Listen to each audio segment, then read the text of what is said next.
Hi everyone, it's Nichol Spohr here today for Simon Says Stamp with a set of 3 shaker cards featuring the November 2019 card kit called Woodland Whimsy. I am using the Ho Ho Deer Circle Wafer Thin die to create an adorable shaker out of some of the ivory cardstock included in the kit. I first have a piece of the ivory cardstock trimmed down, and then I'm die cutting the Ho Ho Deer Circle Wafer die from this panel. I'm going to do this 3 times. While I have all the supplies out, I decided to create a set of cards with this simple yet really fun and festive design. Next, I'm going to take a sentiment from the Woodland Whimsy stamp set that says, "Sending you love." This is a slightly curved sentiment that fits the banner included in the Woodland Whimsy set. However, I'm going to use it around the circular shape around the bottom of the Ho Ho Deer Circle window cutout. I'm stamping this with some dark chocolate Simon Says Stamp ink. Next, I'm going to play around with some different configurations of leaves from the Woodland Whimsy stamp set. I originally thought I would use these leaves, however I felt they were a little bit too big for the design. I'm going to instead grab a couple of the shapes that actually is a branch with some little berries on the ends of the stems. Then I'm going to grab an individual leaf and stamp that as well. We're going to do a little no-line coloring with Copic markers on this background. In order to do the no-line coloring, I'm going to use the Fawn Crunchy Leaf ink. This ink works with Copic markers, so it's not going to bleed. Because it's a light brown color, we're going to be able to color the red and green of these images very easily, and the ink is not going to be noticeable. We're going to kind of put these berry images around the circular shape on both ends of the sentiment. I decided to add the individual leaf to help finish off these images a little bit more. So there are the little berry images. I love how they frame up the circular shape. I'm going to go ahead and take some Copic markers and trace this out. I decided to go ahead and do this because I thought if it didn't work out, I could always go ahead and do something different with the other 2 panels and easily die cut another panel because I haven't committed and done that much work yet. I'm doing very, very simple coloring, only a couple shades per color family. I'm using R35 and 39 for the berries and YG 95 and 97 for the stems.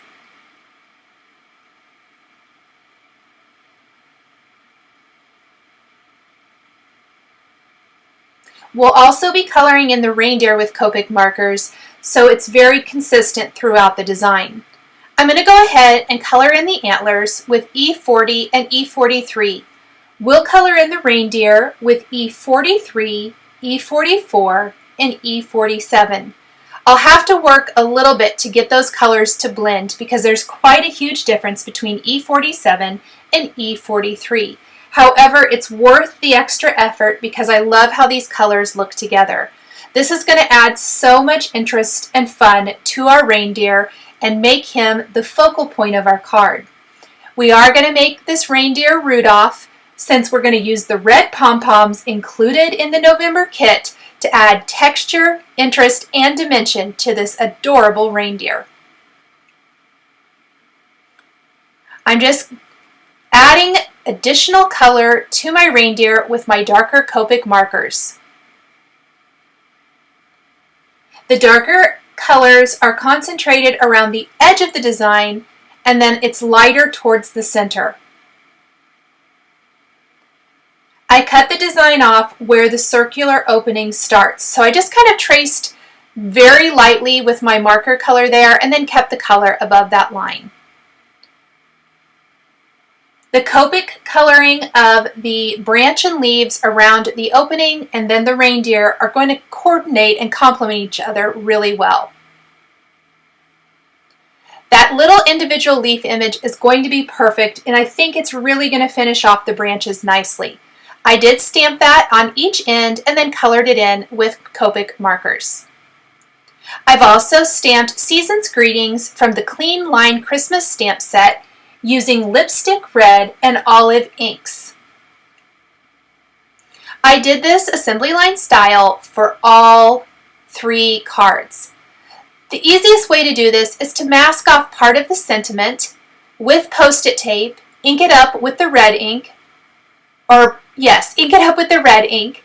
So I masked off the bottom word, which is greetings, so it wouldn't stamp or wouldn't get inked up with the red ink. I stamped that, and then I masked off the top word, seasons, and stamped the bottom word.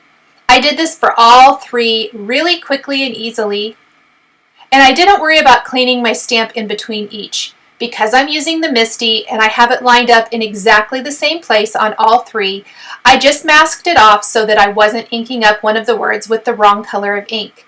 This is really quick and easy, and I love how the larger sentiment complements the smaller one and fills in that white space nicely. The other sentiment was really, I felt, a little too small to stand on its own, but it works so beautifully with the larger sentiment. Next, I am going to color in my reindeer again. Now that I kind of know that this whole design is going to work, I'm going to do the same thing. I'm using my glass mat because it's super easy to clean really quickly. I don't have to worry about trying to stay in the lines or anything like that. I'm coloring right off the edge of the die cut and just filling it in. I did try to work fairly quickly as the ink blends a little bit wetter the more saturated the paper is. I think you can definitely see the reindeer a little bit easier on this black background as well.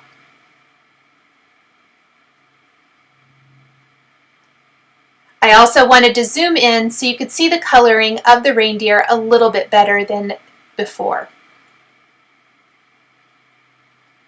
If you don't want to use a pom-pom, which is pretty dimensional, you could always inlay the nose with either red cardstock or color in the nose with red cardstock and then layer it or inlay it into this design. I will be die cutting the face from a scrap piece of black cardstock 3 times and inlaying the eyes into each reindeer when I'm finished. I'm stamping those leaves at the end, and then we are going to color in this whole branch with our Copic markers. Close up, you can see maybe a little bit better just tracing that branch with my YG97 marker. And then we'll color in the leaves with YG95 and YG97.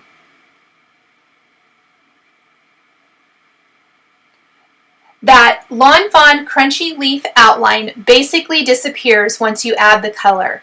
This is a fantastic ink for no-line coloring if you want something a little bit bolder and easier to see while you're working. Remember, it's not going to fade out, so it's going to work best with darker colors. Then, of course, for the berries, we're just going to go in with the tip of our marker and color in with R35, add a touch of R39, and go back with R35 as needed to blend if it's just a little bit too harsh of a contrast.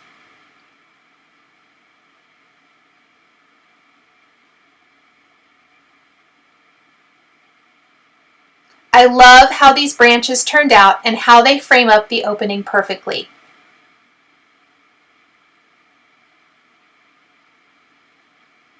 Next, we are going to back all 3 of our panels with a scrap piece of acetate. I'm using the Lawn Fawn acetate to do this. I'm simply going to go around the back with some nice strong adhesive, put a scrap piece of acetate behind the window opening, and then I'm going to put foam adhesive on my actual background panel piece. In this case, I've trimmed 3 of the ModaScrap Forever Green pattern papers included in the kit to 4 1/4 by 5 1/2 inches. This is going to completely cover the front of an A2 size card base. I picked the 3 patterns that had a wood grain background on purpose. Then inside of the foam adhesive, which I only added 1 layer of foam adhesive, I added Hero Art's ICICLE glitter. Then I placed the panel on top. I'm gluing the red pom-pom nose in place and then inlaying the eyes to finish each card design. Thank you guys so much for joining me today for this set of 3 Ho Ho Dear Circle Shaker cards featuring components from the November 2019 Simon Says Stamp card kit called Woodland Whimsy. The supplies I used to create my cards are listed and linked below the video here on YouTube. Please be sure to visit the Simon Says Stamp blog for more information on this project. Thanks for joining me today, and we'll catch you next time.